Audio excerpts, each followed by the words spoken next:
Utubaa diinii dargaggoota koo dagalee biyyaa furmaata rakkoo wanti hunduu nu eeggata kaayyoon keenya duruu jannata takkaan qusannu humnaaf qabeenya ni ceesifnaa galmaan ni geenya.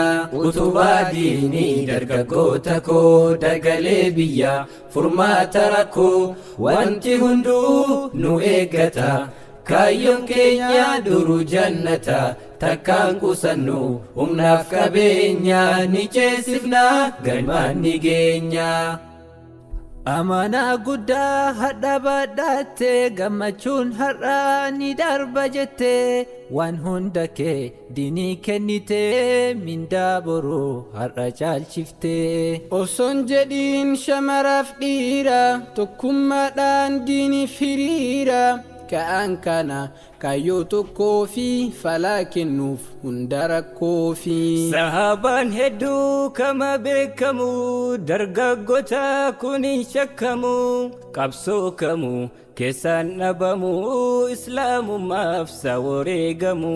Humna danda'uu ijaaruuf diiguu kan waan fedhee ka'ee dalagu umrii addaa yaa dargaggummaa fedhiin biyyaa simaan guutamaa. Utubaa diinii dargaggoota koo dagalee biyyaa furmaata rakkoo wanti hunduu nu eeggata kaayyoon keenya duruu jannata takkaan qusannu humnaaf qabeenya ni ceesifnaa galmaan ni geenya. Utubaa diinii dargaggoota koo dagalee biyyaa furmaata rakkoo wanti hunduu nu eeggata kaayyoon keenya duruu jannata takkaan qusannu humnaaf qabeenya ni ceesifnaa galmaan ni geenya. Diinii kana dargaggootaatu tiksaa jira bakka hundattuu jabeessee qabee waldeeggaree bareedee arguuf dhaloota geree. Dugugguruu dinagdee biyyaa utubee qabaa halkaniif guyyaa akkaan hafne gara duubaatti kan dhama'u halkan guyyatti. Shabaaba koo abbaa biyyaa diiniin islaam keetiif kiyyaa inni qabu abbaa biraa rabbii gadiit tanaaf situu duubaan jira. Inni qabu abbaa biraa rabbii gadiit tanaaf situu duubaan jira.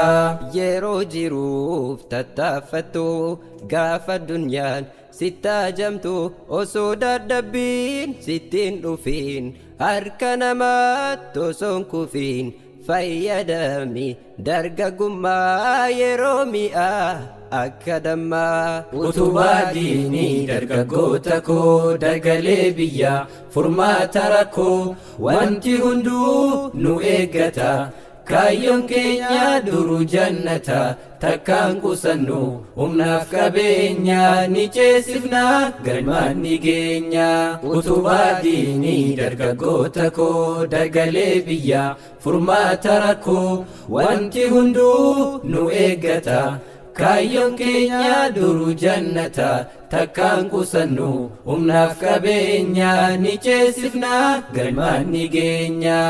Boo'ichiin tolu dargaggeessaanii abdii qaba jabaadha inni warra isaan dura fakkii godhatee rakkootti dhufeef furmaata laate yaada fageesse xiinxallee laalaa badii darbeef tawbachuun falaa.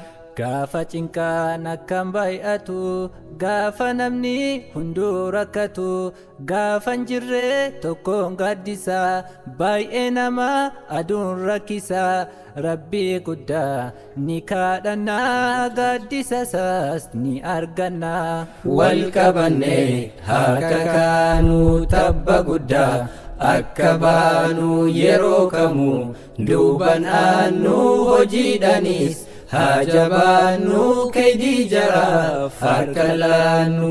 Wal qabannee haa kakaanu tabba guddaa akka baanu yeroo kamuu duuban aannu hojiidhanis hajabaannu keedii jaraaf harka laannu utubaa diinii dargaggoota koo dagalee biyya furmaata rakkoo wanti hunduu nu eeggata kaayyoon keenya duruu jannata takkaan qusannu humnaaf qabeenya ni ceesifna galmaan ni geenya utubaa diinii dargaggoota koo dagalee biyya furmaata rakkoo wanti hunduu nu eeggata kaayyoon keenya duruu jannata takkaan qusannu humnaaf qabeenya ni ceesifna galmaan ni geenya